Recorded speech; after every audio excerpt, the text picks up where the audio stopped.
la mañana para debatir, para reflexionar sobre la indiferencia efectivamente que parte de muchos de nosotros.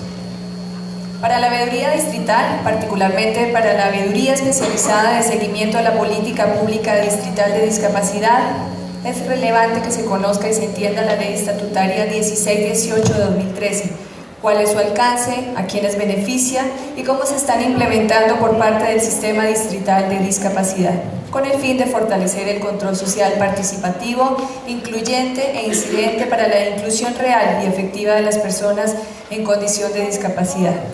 Señoras y señores, me permito darle la palabra a la doctora Alexandra Rodríguez del Gallego, viceveedora distrital. La doctora Alexandra Rodríguez de Gallego es magíster en Política Social, con especialización en Política Social de la Pontificia Universidad Javeriana, administradora de empresas de la Universidad de los Andes y con perfeccionamiento en gestión de políticas públicas de la Universidad Nacional del Litoral. Dentro de su experiencia profesional se destaca la coordinación del programa Consejo Cómo Vamos, asesora del Sistema Nacional de Información de la Educación, asesora del miembro del Consejo de Centro de Investigación. Ha sido directora de la Maestría en Gestión Urbana y coordinadora de investigaciones en la Corporación Universidad Piloto de Colombia. Asimismo se destaca como directora del programa Bogotá Cómo Vamos. Los dejo entonces con la doctora Alexandra Rodríguez del Gallego, viceveedora distrital.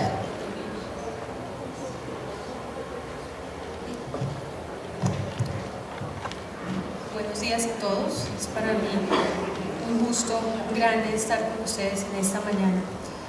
En nombre de la veedora distrital Adriana Córdoba y de la veeduría distrital, quiero expresarles la enorme complacencia que es para nosotros, en articulación con la Red Ciudadana de Control Social y la Alianza por Bogotá, Derechos y Políticas Públicas, instalar este evento como un espacio que busca contribuir a promocionar el control social, participativo, incidente e incluyente en Bogotá. La veeduría recibe por mandato del literal H del artículo 2 del Acuerdo 24 de 1993 la orden casi, la disposición de promover la participación ciudadana tanto para el seguimiento, evaluación y control del diseño y la ejecución de las políticas públicas, los contratos de la administración distrital, la actuación de los servidores públicos y la cogestión de los ciudadanos en el desarrollo de la ciudad. Entendemos de esa forma que uno de los fines esenciales de la democracia es que la ciudadanía conozca la normativa, pueda analizar las políticas públicas, los planes y programas que han diseñado para la garantía de sus derechos y de esta forma poder expresar sus inquietudes, sus expectativas y que éstas sean más escuchadas, tengan un mayor eco, sean respondidas con calidad y oportunidad por las entidades públicas. De igual forma, el Plan de Desarrollo Distrital de la Bogotá Humana 2012-2016 ha sido explícito en plantear como apuesta el empoderamiento de la ciudadanía y de los procesos de participación con decisión. En el marco del Eje 3 y del Programa 38 de Transparencia, Probidad y Lucha contra la Corrupción, se ha planteado el ejercicio del control social como mecanismo para promover que la ciudadanía ejerza un control para valorar, respetar y defender lo público.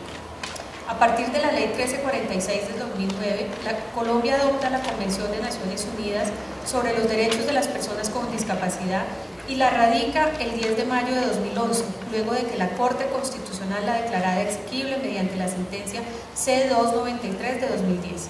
De igual forma, en cumplimiento de la sentencia C-765 de 2012, fue expedida la Ley Estatutaria 1618 del 2013, cuyo objetivo es garantizar y asegurar los derechos de las personas con discapacidad como un instrumento básico para la implementación de la Convención de Naciones Unidas, estableciendo una serie de obligaciones, tanto para el Estado como para la sociedad, para la inclusión real y efectiva de los derechos de la población con discapacidad.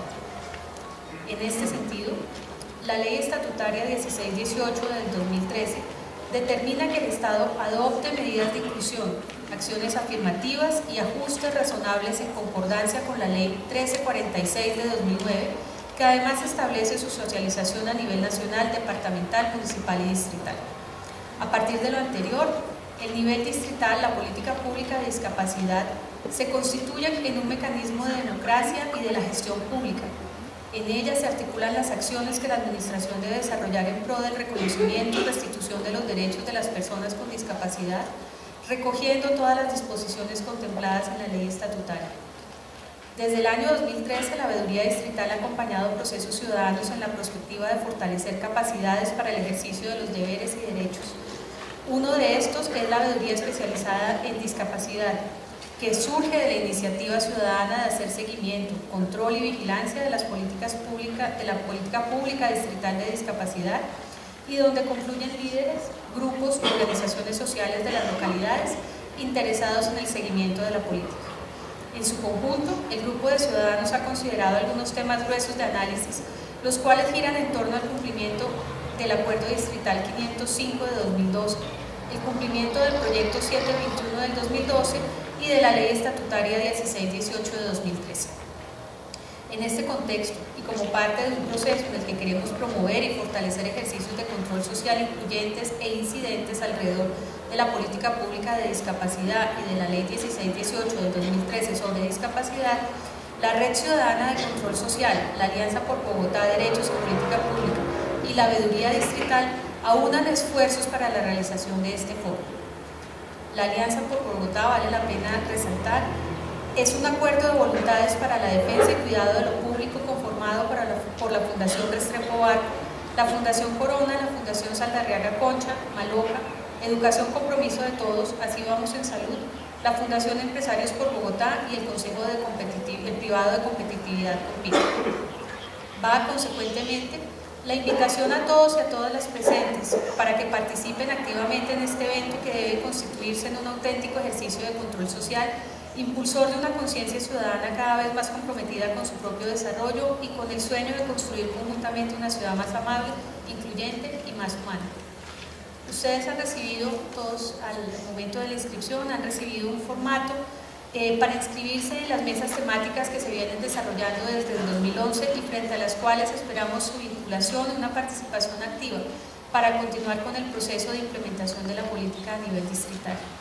La presencia de la veeduría obedece a la consigna de garantizar el desarrollo democrático y participativo. Los funcionarios de la entidad, todos estamos debidamente identificados, estaremos atentos no solamente al desarrollo de esta actividad, sino a también poder atender cualquier inquietud que tengan ustedes frente a la veeduría especializada o a cualquier otro tema de la ciudad. Dicho lo anterior, damos por instalado el evento y les deseo los mejores éxitos en el día de hoy.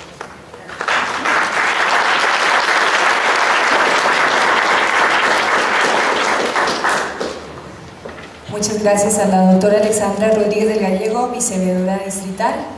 Y bien, también como ella lo mencionó, al comienzo del evento les repartieron unos formatos de preguntas para que en el momento del conversatorio ustedes puedan ir dirigiendo su pregunta y vayan identificando al panelista que deseen que les conteste el interrogante. Así que les pedimos que estén muy pendientes, personas de la veeduría distrital estarán pasando por el recinto recogiendo sus preguntas para que en el momento, después del conversatorio, la sesión de preguntas, haremos una selección aleatoria para poder responder algunos de estos interrogantes en aras de poder cumplir con rigurosidad con la agenda programada para hoy. Acceso y accesibilidad, derecho al transporte, derecho a la información y a las comunicaciones, a la salud, a la educación, a la cultura, participación en la vida política y pública, control social y participación de las mujeres con discapacidad son algunos de los derechos que consagra la ley estatutaria y sobre la cual profundizará a continuación el magistrado de la Corte Constitucional Andrés Mutis Vanegas. El doctor Andrés Mutis Vanegas es abogado con amplia experiencia profesional como asesor, investigador, analista y conferencista en Derecho Constitucional, Administrativo y Comercial, Políticas Públicas y Relaciones entre los sectores público y privado. Tiene amplio conocimiento de los siguientes temas jurídicos: sistema constitucional, organización del Estado colombiano, derechos fundamentales, procedimientos administrativos, contratación estatal, sociedades comerciales y empresas de servicios públicos, contemplando con conocimientos y habilidades de análisis estadístico y de economía política. Los dejo entonces con el doctor Andrés Mutis Vanegas, magistrado auxiliar de la Corte Constitucional desde el año 2006 hasta la fecha. Bienvenido.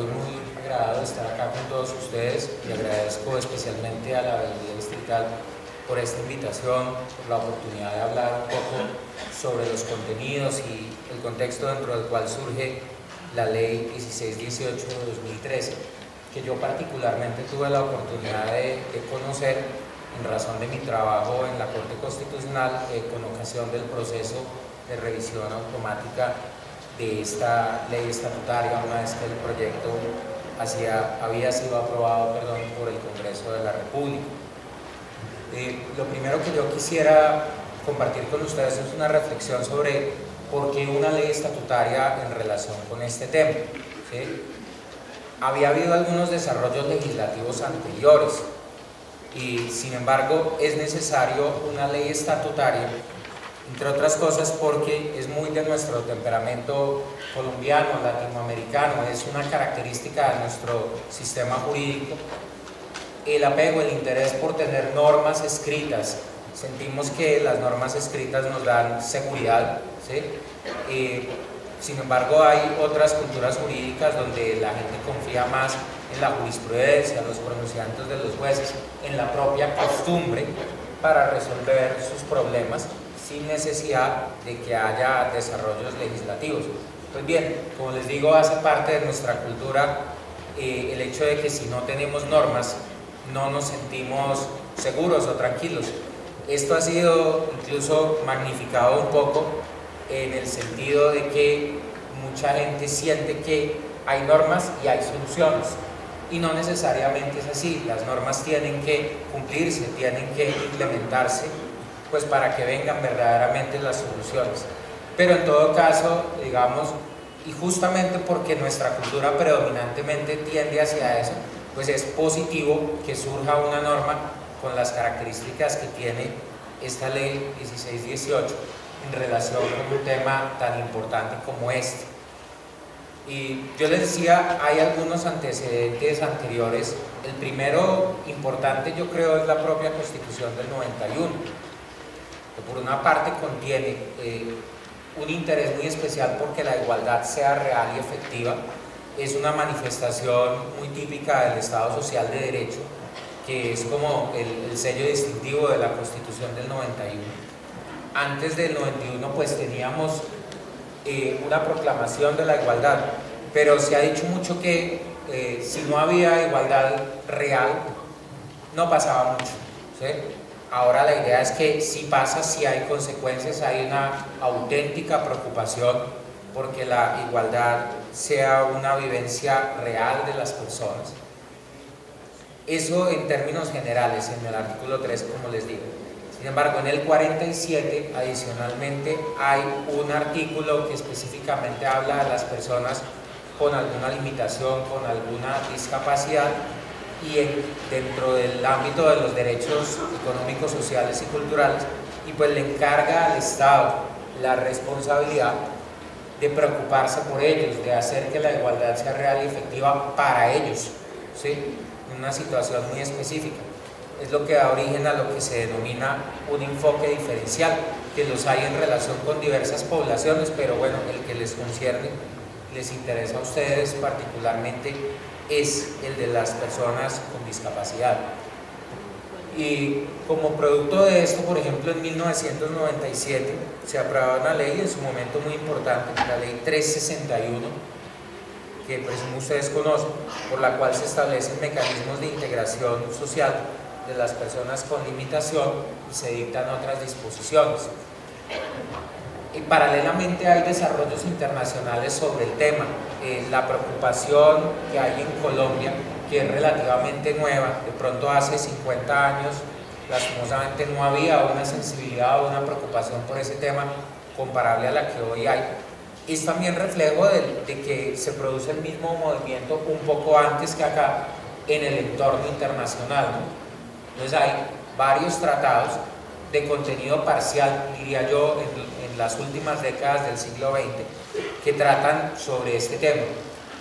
Pero bien, entonces, ya lo mencionó la señora viceveedora, la Convención de las Naciones Unidas sobre el tema de los derechos de las personas con discapacidad, que se firma en diciembre del año 2006, a la que Colombia busca prontamente adherir. Colombia participó de la suscripción de ese instrumento en las Naciones Unidas, pero debe adelantar un conjunto de trámites para que el tratado sea realmente efectivo, se incorpore al derecho colombiano.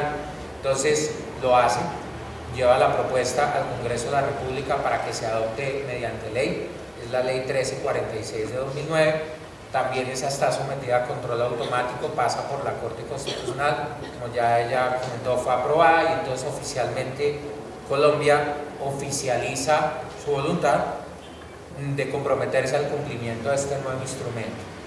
Y pues siempre que hay tratados internacionales, normalmente de carácter multilateral, normalmente los estados tienen obligaciones específicas, porque a propósito de que las normas no hacen la magia, la sola firma del tratado, el solo hacerse parte de él, pues no produce todavía muchos cambios. Normalmente es necesario, y a propósito de las diferencias que existen en los sistemas jurídicos de los distintos países, que se dicten normas de derecho interno, y lo digo así en genérico porque pueden ser leyes de las que aprueba el Congreso, decretos reglamentarios o de otro tipo de los que aprueba el presidente de la República, y a nivel de las entidades territoriales, para el caso nuestro, que somos un país unitario, hay otros países que tienen una organización federal, pues las respectivas entidades territoriales deben también dictar disposiciones para llevar a la práctica y hacer una realidad las disposiciones de ese tratado. Entonces, para eso se busca dictar una ley que de manera comprensiva, digamos, estructure una política pública de parte del Estado colombiano para el cumplimiento de los compromisos, básicamente con sus ciudadanos, que ha querido el Estado colombiano al firmar ese tratado. Ahora, ¿por qué una ley estatutaria? ¿Qué se diferencia eso de las demás leyes? Vale la pena tener en cuenta ese detalle. Pues las leyes estatutarias, en primer lugar, son leyes, en ese sentido son parecidas a las demás, pero tienen unas particularidades en cuanto a su procedimiento. No son jerárquicamente superiores, son iguales a las demás leyes y están inmediatamente por debajo de la Constitución, pero tienen unas particularidades en cuanto a su procedimiento que las hace, yo diría, más estables, porque de hecho es un poco más difícil lograr que se apruebe una ley estatutaria que lo que es lograr la aprobación de una ley ordinaria. Tiene tres formalidades especiales la ley estatutaria. En primer lugar, se debe sacar en menos tiempo. Las leyes ordinarias se pueden sacar hasta en 2 legislaturas, 2 años corridos, mientras que la estatutaria solo en 1 año. De modo que si en 1 año no se logra llegar a la meta de que el Congreso la apruebe, pues toca volver a empezar, ¿sí? Eso puede verse como negativo, pero yo creo que el día que se logra es un esfuerzo muchísimo más consolidado, ¿cierto? En segundo lugar, la ley tiene que ser aprobada por unas mayorías especiales, ¿sí? En todos los casos por la mitad más uno de los integrantes del Congreso. Es una mayoría superior a la que aplica para las leyes ordinarias. Y por último, y esto es bien interesante, es la razón de ser de por qué aparece en esto la Corte Constitucional, tiene un control automático de constitucionalidad, ¿sí? Cuando el Congreso termina su trabajo después de los 4 debates, no la pasa inmediatamente el presidente de la República para su firma, como es lo usual, sino que la envía a la Corte Constitucional para que se haga un control integral y automático, se revise punto por punto si todo el contenido de la ley es compatible con el contenido de la Constitución. Eso le brinda también estabilidad porque en el caso de las leyes ordinarias que no ocurre eso, lo que ocurre es que la ley está permanentemente abierta a demandas ciudadanas. Incluso en el caso de Colombia, que la acción no tiene caducidad, la demanda puede venir muchísimos años después, ¿sí? Y la ley puede ser mutilada un poco por pedazos en el futuro, de modo que pues se sigue cumpliendo, pero con algunas dificultades mayores, ¿sí? En este caso entonces, desde el primer día, estamos claros en que la ley es completamente válida frente a la Constitución y hay lo que llaman los abogados un efecto de cosa juzgada. Eso quiere decir que nunca nadie más puede demandar la ley en el futuro. El Congreso termina, la Corte la revisa y en el momento que la encuentra bien, pues la puede encontrar mal y ahí surgiría alguna otra situación, pero si la encuentra conforme a la Constitución, pasa a sanción presidencial y ya queda completa, invulnerable a futuras acciones ciudadanas. Entonces yo creo que la importancia del tema ameritaba que esta fuera una ley estatutaria.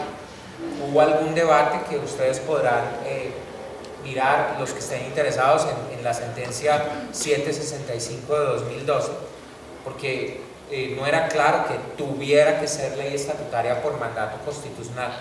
La Corte entendió que estaba bien que lo fuera porque desarrolla dos artículos muy importantes que tienen que ver con el tema de derechos fundamentales. Son los dos que ya mencioné, el 13 sobre el derecho a la igualdad en general y el 47 sobre el tema de atención especial a las personas que sufren alguna situación de discapacidad.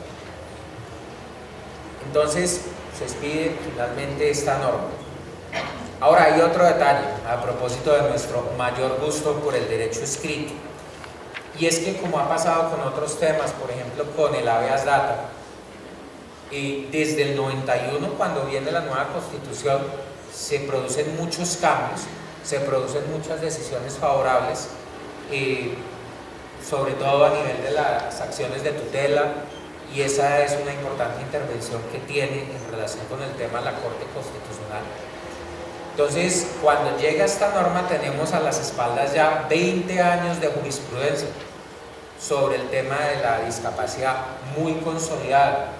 Un detalle puntual, muy puntual, que yo recuerdo es, por ejemplo, algo que proviene de los desarrollos de la Ley 361, el tema de que las personas que afronten una situación de discapacidad no pueden ser despedidas de sus trabajos sin un permiso previo del Ministerio del Trabajo, y en caso de que así ocurra, es decir, que les terminen su contrato sin haber contado con esa autorización, pues tienen una fácil posibilidad de ser reintegrados, y eso se ha visto muchísimo a través de las acciones de tutela.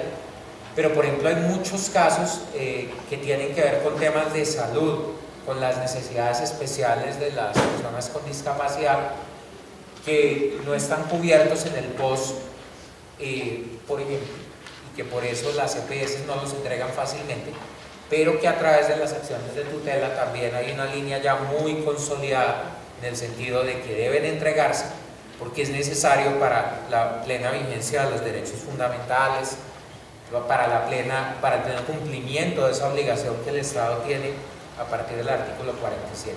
De modo que había muchísima jurisprudencia sobre este tema.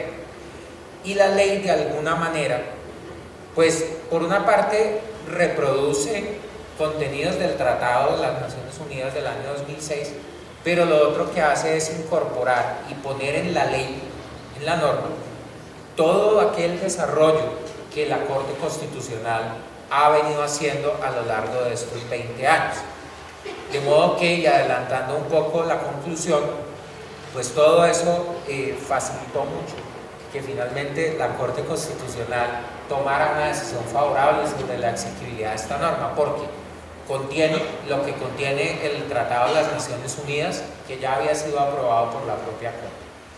Y su otro gran contenido es todo lo que la Corte había venido diciendo a lo largo de 20 años.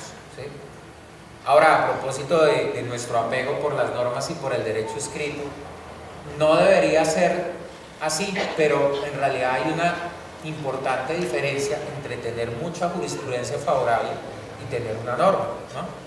Que de hecho, ustedes lo saben, en relación con muchos temas, pues por mucha jurisprudencia que haya, hay muchas personas, entre autoridades, particulares, funcionarios públicos incluso, que son relativamente reacias a cumplir al 100% con la jurisprudencia constitucional, ¿no? y por eso en muchas ocasiones los problemas subsisten y no se solucionan hasta que el asunto no llega a la Corte y la Corte regaña al desobediente, por decirlo de alguna manera. En este momento el hecho de existir una ley y encima de todo, como les digo, una ley estatutaria, pues ya abre un poco más los caminos. Yo como observador externo tengo la esperanza, ya ustedes me lo dirán más adelante, de que el hecho de que exista esta norma, digamos, facilita relativamente, por lo menos, las cosas para la población en situación de discapacidad, porque ya, digamos, es más fácil llegarle a las autoridades hablándoles de que existe una norma, además de los contenidos que anteriormente había en la jurisprudencia. Voy a hablar un poco, sin perjuicio de otros desarrollos que tendrán ustedes durante el día de hoy, del contenido de esta norma. Y no me puedo detener en muchas particularidades porque la norma, ya lo han visto ustedes, es relativamente larga, densa, ¿sí? Las fotocopias son por lo menos 20 páginas, entonces no tenemos tiempo de particularizar mucho. ¿Perdón?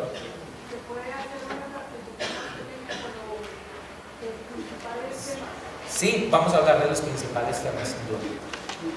Una cosa importante que yo veo es, por una parte, la ley empieza invocando la ley 1346. En todo momento se habla de la ley 1346, pero es pues la ley aprobatoria de la Convención de las Naciones Unidas, de la que ya hemos hablado. Entonces, digamos, hay conexión permanente entre las dos normas. Incluso para no repetir, les digo que salió de todos modos larga, pero pudiera haber sido mucho más larga si se hubieran repetido todos los contenidos que ya están en la ley 1346, en el Tratado Internacional. Eso no es eficiente, en esa medida me parece muy bueno que se establezca esa conexión y se pase, pues si se recuerde que también aplica para Colombia toda la normatividad contenida en ese tratado.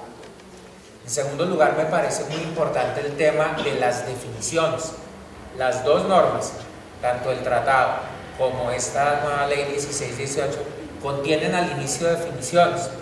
Esa es una buena práctica de técnica legislativa, pensaría yo, y existen muchas leyes que ustedes podrán consultar.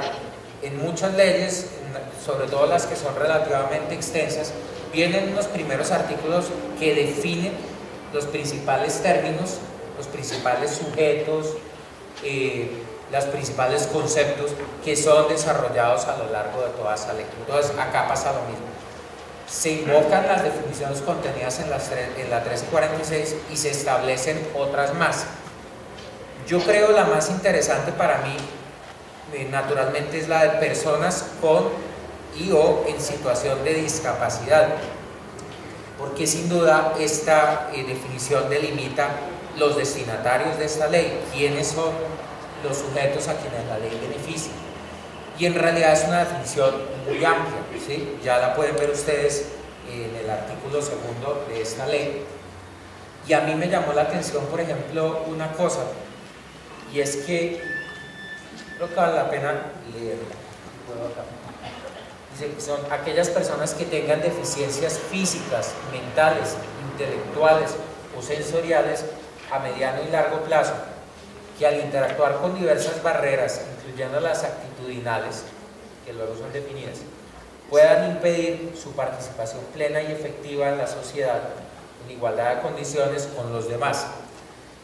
Cuando examinábamos esta definición nos llamó la atención un detalle, y es que además de incluir a las personas que por algún accidente, alguna circunstancia especial, tienen una limitación específica, y si ustedes ven con cuidado, la definición termina incluyendo las personas, por ejemplo, de la tercera edad, a las que simplemente por un tema de edad, de desgaste natural, han ido perdiendo sus facultades o determinadas facultades, como la movilidad, como la posibilidad de oír, como la posibilidad de ver, ¿sí?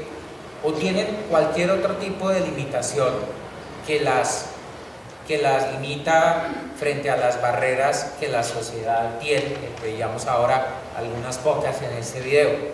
Entonces, también, por ejemplo, es una ley que beneficia a las personas de la tercera edad. Por lo demás, creo que están absolutamente comprendidas dentro del ámbito de esta ley todas las demás situaciones que son típicas como del universo de las personas con discapacidad, que muchos de ustedes comparten, como la limitación visual, la limitación auditiva, las limitaciones de movilidad, que son como las principales, ¿de acuerdo? Allí también se definen conceptos tales como accesibilidad, enfoque diferencial, acciones afirmativas, que son pues muy interesantes para el correcto entendimiento de todas las normas que vienen en esta ley. La ley se divide como en 5 títulos. El más importante para ustedes es el cuarto, que es el que desarrolla. De hecho, la ley tiene alrededor de 35 artículos. El título cuarto comprende más de 20, ¿sí? Porque es el que contiene los desarrollos específicos en relación con cada derecho, sobre la salud, sobre la educación, sobre la movilidad, sobre la accesibilidad, sobre el derecho a la información, etcétera, etcétera.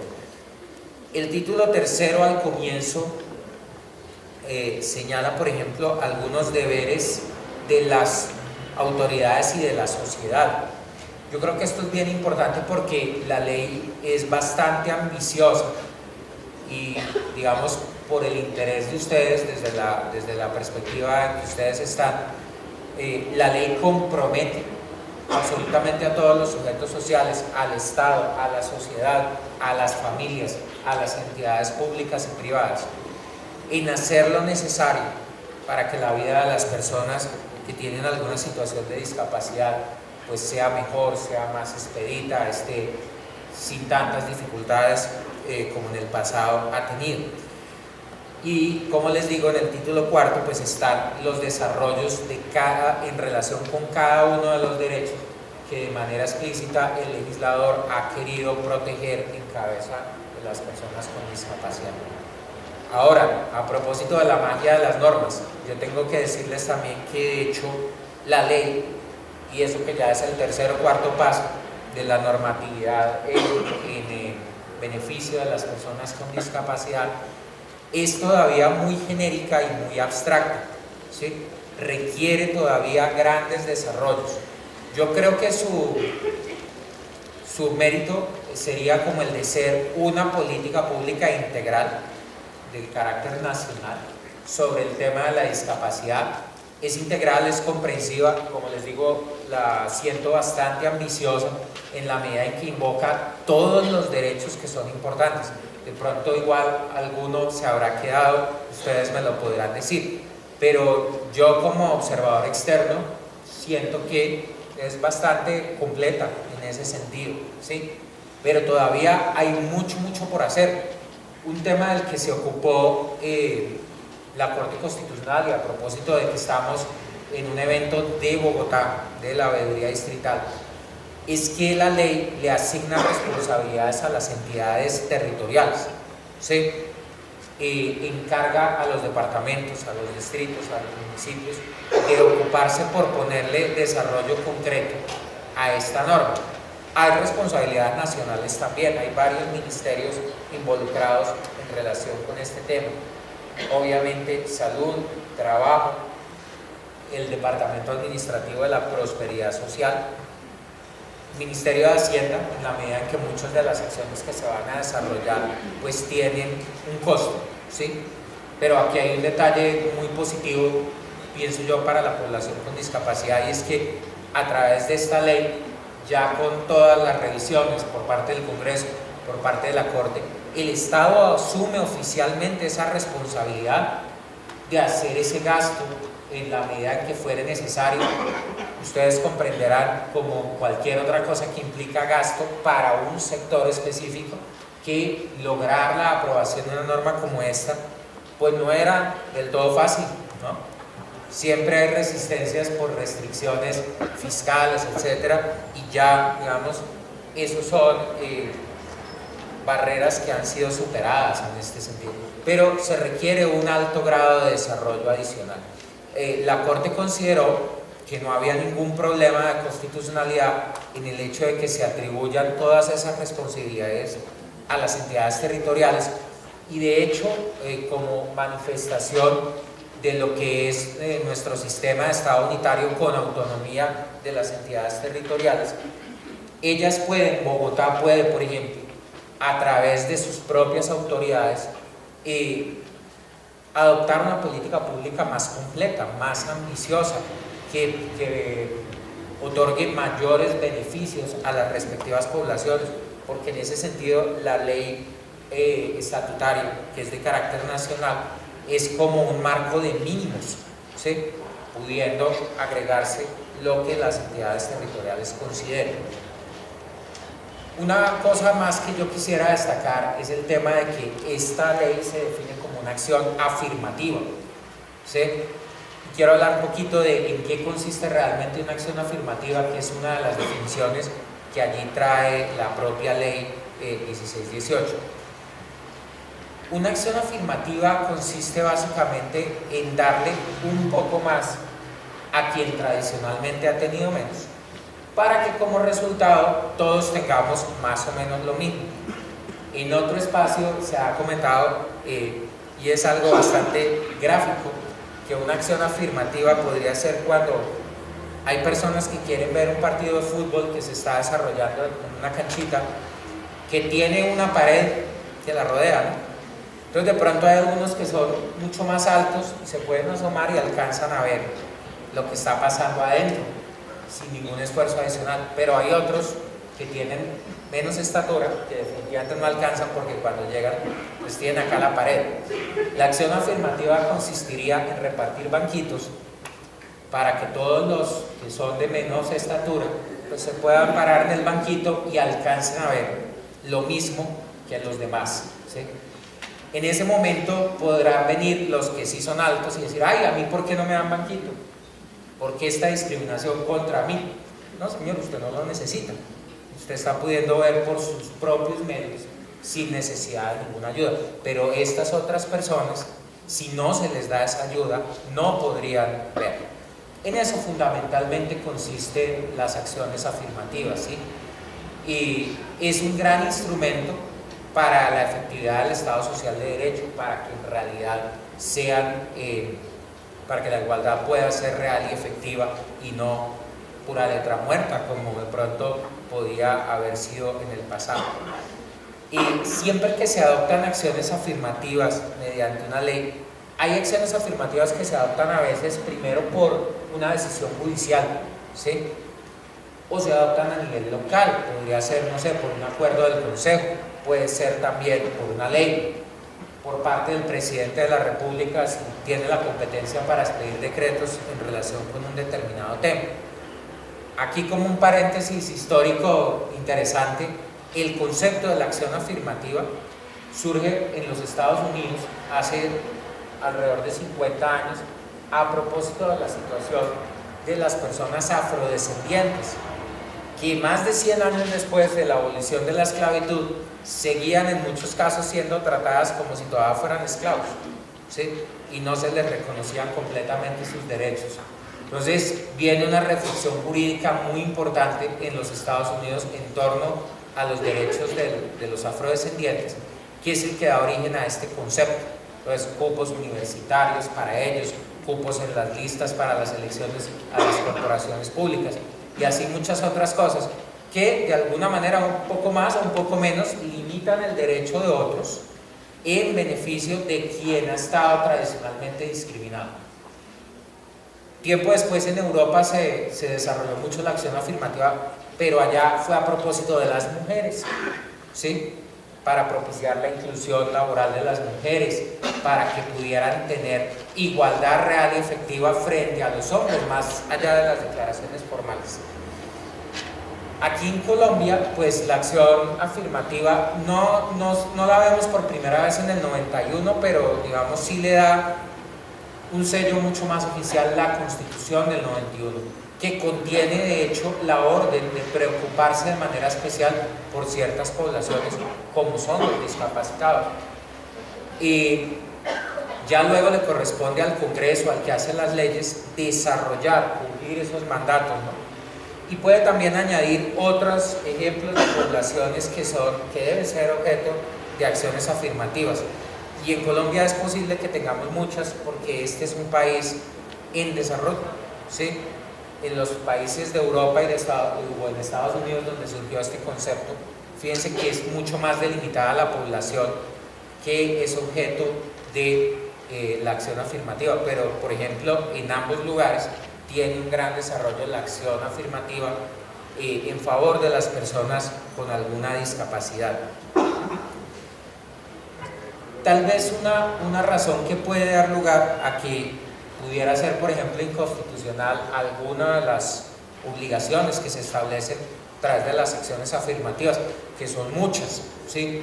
En materia de movilidad, en materia de ayudas auditivas, como la que tenemos en este caso, en la realización de este evento, ya que hacer publicaciones en braille, todo lo que hay que hacer a alguien le cuesta, ¿sí?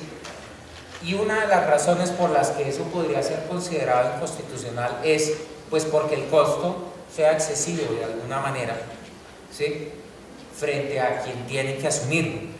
De manera general, la Corte consideró que no lo es, ¿sí?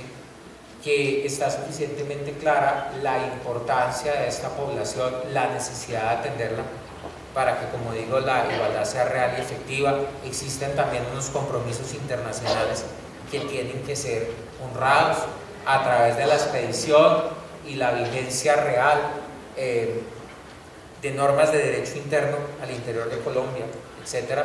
De modo que ninguno de los beneficios que el proyecto de ley previó en favor de la población en situación de discapacidad fue recortado o fue declarado inexequible por la Corte Constitucional. En ningún caso. Quisiera referirme, para terminar, como algunas de las razones concretas que tuvo en cuenta la Corte para llegar a este hallazgo. Una primera cosa que dijo, y es, pues esta es una ley generosa. Yo creo que comparativamente con las demás acciones afirmativas que pudieran haberse intentado, son ustedes afortunados porque es una ley generosa, es una ley amplia, comprensiva. Falta ver, porque vuelvo y digo, las leyes más en magia, cómo se lleva a la realidad, pero en el papel es bastante amplia, bastante interesante. Entonces la Corte dijo, si alguien se impresiona de que aquí hay mucho, de que esto es muy generoso y habrá quienes se preocupan de que va a costar mucho, no se impresionen, porque esto no es sino la realización del Estado Social de Derecho, la vivencia verdadera de que sí estamos en un Estado Social de Derecho, de que eso no es cuento, ¿sí? Entonces es un primer argumento pues muy sencillo pero muy contundente, ¿no? En segundo lugar, y esa es una función muy importante del legislador, el legislador es el que decide, porque de hecho con todos los defectos que pueda tener, en el Congreso hay representantes nuestros de distintos partidos, de distintas regiones, de distintas profesiones, de distintas historias, ¿sí? Es el lugar de la deliberación pública. Y en general, salvo que haya cosas manifiestamente inconstitucionales, en la mayoría de los temas, lo que el Congreso decida está bien. Y esto fue lo que el Congreso decidió, ¿sí? Habría podido dar un poquito menos, habría podido dar más, eventualmente. Y cualquiera de esas situaciones hubiera estado bien, pensaría yo, ¿sí? Si nos vamos a los extremos, algo podría estar mal, ¿sí? Si es una ley que no protege adecuadamente a la población en situación de discapacidad, o si, como les digo, en la otra esquina, es una ley que pues sí los protege bien, pero establece cargas excesivas, desproporcionadas sobre los hombros de alguien en concreto, pues podría ser inconstitucional. Pero desde que no lleguemos a esas esquinas, lo que el legislador diga está bien. En tercer lugar, y a propósito de las definiciones, quisiera llamar la atención sobre dos conceptos que me parecen muy interesantes. Primero, el de ajustes razonables, ¿sí? Y el de progresividad, ¿sí? El tema de ajustes razonables, por ejemplo, a propósito de las medidas para luchar contra las barreras arquitectónicas, es un concepto interesante que deberá ser desarrollado por todas las demás autoridades que tengan competencias en relación con el tema, pero de por sí significa un control hacia el exceso que pudiera haber algunas personas en lo que toca hacer para de verdad garantizar los derechos de la población en situación de discapacidad. Pero sí hay que hacer algo, ¿no? Tampoco podemos llegar a los extremos de que esto sea puro cuento y no hagamos nada real. Yo creo que ajustes razonables es una buena expresión que nos pone, ¿verdad?, en el justo medio, ¿no?, donde sí haya algo valioso, positivo para esta población, pues sin llegar a los extremos, haciendo lo necesario para que ellos puedan estar mejor. Y el otro es el tema de la progresividad, que es un concepto muy propio de los derechos sociales, económicos y culturales, como son varios de los que se desarrollan a través de esta ley. La progresividad es un concepto a partir del cual aceptamos que frente a algunos de los derechos que la Constitución ha reconocido, no estamos en el 100%. Especialmente sucede cuando hay derechos cuyo cumplimiento cuesta, ¿no? Cumplirle a la gente el debido proceso, cumplirle a la gente el derecho a la igualdad en general no cuesta, pero cumplirle a la gente el derecho a la educación, o al transporte, o a la vivienda digna, o a la salud, sí cuesta, ¿no? Y tiene que hacerse a través de políticas públicas, priorizando necesidades, etc. Entonces el criterio de progresividad tiene que ver con que aceptamos que no estamos al 100, ¿sí?, pero lo aceptamos bajo la condición de que las autoridades competentes estén continuamente trabajando para mejorar, para incrementar el nivel de disfrute de esos derechos, ¿sí?, que tengamos la meta del 100 y que estemos haciendo cosas, repito también en este caso, serias, reales, encaminadas a que el nivel de protección mejore hacia futuro. Entonces yo creo que estas consideraciones también fueron bien importantes para que la Corte pudiera encontrar que todo está verdaderamente bien en este punto. Y en esas condiciones pues se expidió la sentencia 765, que da su bendición completa al proyecto de ley estatutaria que ha sido aprobado por el presidente de la República, perdón, por el Congreso de la República, y que en esa medida pasó a sanción presidencial. Creo que hacen falta, como digo, muchas cosas. Pueden expedirse decretos reglamentarios, ¿sí? Hay, por ejemplo, recuerdo uno de los derechos que tiene un desarrollo más largo, como 4 páginas, es el de la educación, ¿sí?, es el de la salud, también, poco menos, pero también es relativamente largo. Hay pues mucho que hacer por parte de los ministerios, por parte de las autoridades, pero este es un excelente punto de partida. Creo que han quedado planteadas las semillas de todos esos desarrollos que deben darse para beneficio de ustedes en relación con cada uno de esos temas. De modo que eso es lo que podría compartir con ustedes en relación con esta norma. Yo la veo con mucho interés, con mucho positivismo, creo que es muy beneficiosa, pero estoy acá también para enterarme de qué tan viable es el desarrollo de esa norma en la vida diaria en relación con los distintos temas. Muchísimas gracias.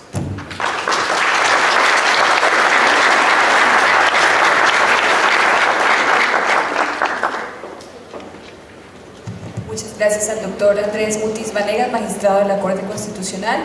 Muy bien, y en la medida que van interviniendo nuestros invitados especiales de hoy, pues ustedes podrán ir dirigiendo sus preguntas. Ya previamente recibieron el formato, así que tienen la opción de ir escribiendo sus interrogantes.